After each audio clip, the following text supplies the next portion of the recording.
make sure I do my alphabet correct. But we're going to bring on Kati Vilim. Hi, Kati. Am I pronouncing your name right? If not, please give us the correct pronunciation. Yes, it is correct. Kati. I pronounce it as Kati. Fantastic. Kati. So take it away. Please tell us a bit about you as an artist, maybe how you became an artist, where you're at, a little bit about this work that was chosen for this exhibition. Right. I am originally from Hungary. I studied in Budapest at the University of Fine Arts, and I arrived in New Jersey, also studied at Montclair State University, and had a studio in Newark for a long time. And last year I landed in Chelsea, so my studio is in Chelsea right now. My work, if we can pull, I don't know if you can see my work right now. I see myself on the screen. If you don't know my work is very abstract. I call it in a simple way just geometric abstract, although I am not really supportive with art terminologies because I always think it's really hard to talk verbally about visual art, and art historic terms are not really covering what we see. So I am using very simple, basic geometric shapes, and I am creating these complex, more or less complex compositions with the help of rhythm, ratio, structures, color, transparency. Very early age in high school, I decided I would like to be an artist, and right away I became interested in abstract art somehow, in abstract work. And for a long time, I wasn't sure what's the reason for it, but at the same time, I also became interested in how the human brain works. And somehow, slowly, these two things was able to meet and grow together. And I realized how much who we are as humans depends on our ability to see the world in an abstract way. Like anything we see, some kind of outer reality, we translate it inside of us and then help with abstraction, because we are aware of it or not. The human brain works with abstraction. Like we are using languages, numbers, words, music or mathematics are all abstract systems, and this is how we function through our everyday life. So with this abstraction, basically, the right word is not abstraction. The right word. I don't work with brushes. Sometimes I'll work with a squeegee as pictured, but I'm not a brush person. And I found that out very early in my life and in my career. When I started studying art in the late 70s in Minneapolis and St. Paul, I went to art school, and then I went to design school, and then I went to architecture school.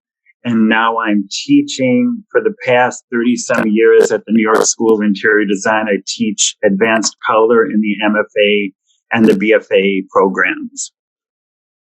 I use gravity as my brush, so gravity pulls the paint down. If I work on very large canvases, I have an assistant or somebody actually holding the angle of the canvas so that I can get the pour and the color going in the direction that I need.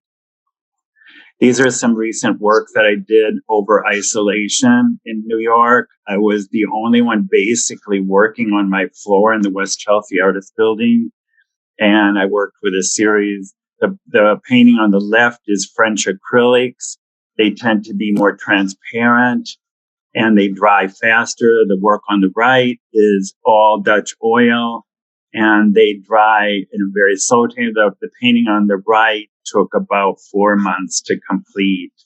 The painting on the left, about 1 month to complete. This was the group that I did over isolation. I did a third one that got a little bit more dreamy, more light coming through it. And again, French acrylic. So the colors and the transparency show from, and the memory of each pour shows through the entire work.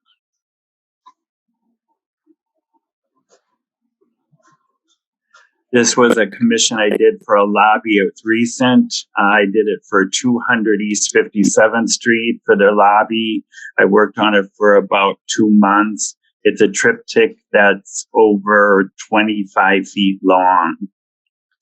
And I had to work with the designers on fabrics. They gave me fabrics. They gave me materials of the lobby, the stone floor, the wall coverings. And they had a huge garden area in the middle of the lobby that was glassed in. And they wanted some of the colors that appear in the garden to come into the work itself. So we reviewed different plantings that were in the garden and different greeneries that were in the garden. They wanted that brought in. And this is what I came up with.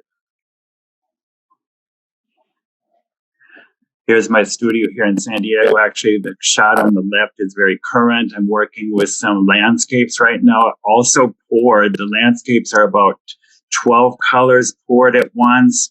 The painting on the right is more of an abstract work that you'll see in a couple of slides later. It's one color poured at once, and they're oiled. All of these works are oil. There's some of the works in progress. I'm actually doing these works for a client up in Boston who owns 5 different spas. So I'm doing a painting for each of the spas that he owns. He's a former collector of mine that's bought some work of mine maybe 10 years ago. There's one. And again, this is not finished. When I do pour all these works, I move them back and forth on the floor to get the feeling of the sky and the light and the water and the way that I want it to go. And after this is dry in about another week or so, I'll start editing it, adding things to it, making the form a little bit stronger than I feel, than it is right now. The painting on the ground, that's also poured. I worked on that so that the painting was almost very vertical, and I poured oil colors down the canvas, and I would have a puddle on the ground.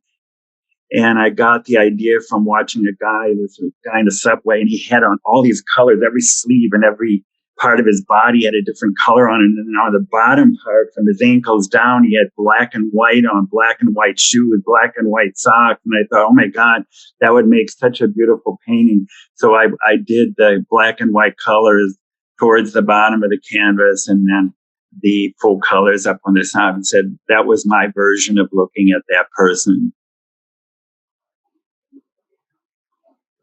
This was a work that's currently that I finished this year. It's been going on for 4 years. They're also oil pours, very dense and very thick. There's so many pours of color on this triptych, and 5 feet high, and it's 9 feet long. That the surface of the canvas actually feels like skin. It's very buttery because of all the layering that's been done on it and all the history. This was a work I completed for the New York School of Interior Design, their graduate program. This is their lobby when you come in, and the president at the time wanted me to do a work that would work with the Gensler design. I was commissioned to do 7 works for the William Hotel on 39th Street, Madison Avenue. So I did these. They're all oil pours. And I worked with the developer and told the developer that the hotel should feel like we're pouring color into the building. And he went for the idea. And I suggested that every floor has a different color. So we have the orange floor, and then there's a teal floor, there's a green floor, a pink floor. And actually in this particular commission, I did the paintings first, and the design and the designers worked the rooms around what I did rather than the art coming in at the end of the job, or if they had enough budget for it. So I was very fortunate to work on that for a year and a half.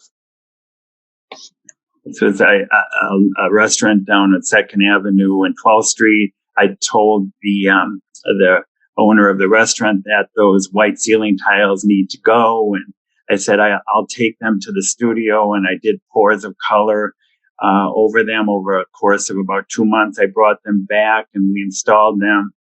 And now it's sort of formed a communal spot, almost a magnet for people going to the bar and kind of floating above them. So the commission was for the ceiling. There's a job I did on 86th Street, another commission that's about 7 feet high, and those are French acrylics. The painting on the right is in oil. I like to do that a lot with suggesting when I'm working with designers is that we mix it so that in the same room, sometimes there's an oil piece and sometimes there's an acrylic piece in the same room, but that the colors work with whatever's going on with the design. It's a commission for an architect up on Central Park West, and the client loved this sort of aubergine color. Everything, if you saw the rest of the apartment, there's aubergine everywhere. So they commissioned sort of one of my more water diptychs in oil, and they poured carmine and deep rose and deep colors for the sky, and very dramatic work for them. There's another commission on Madison Avenue. The designer wanted the client to have something that, as he described, as fireworks and as a kaleidoscope of color that's going to invigorate the room. I remember his description to the client. I said, okay, well, I think I can do that. This was in the New York Times. This was another commission out on Montauk I did.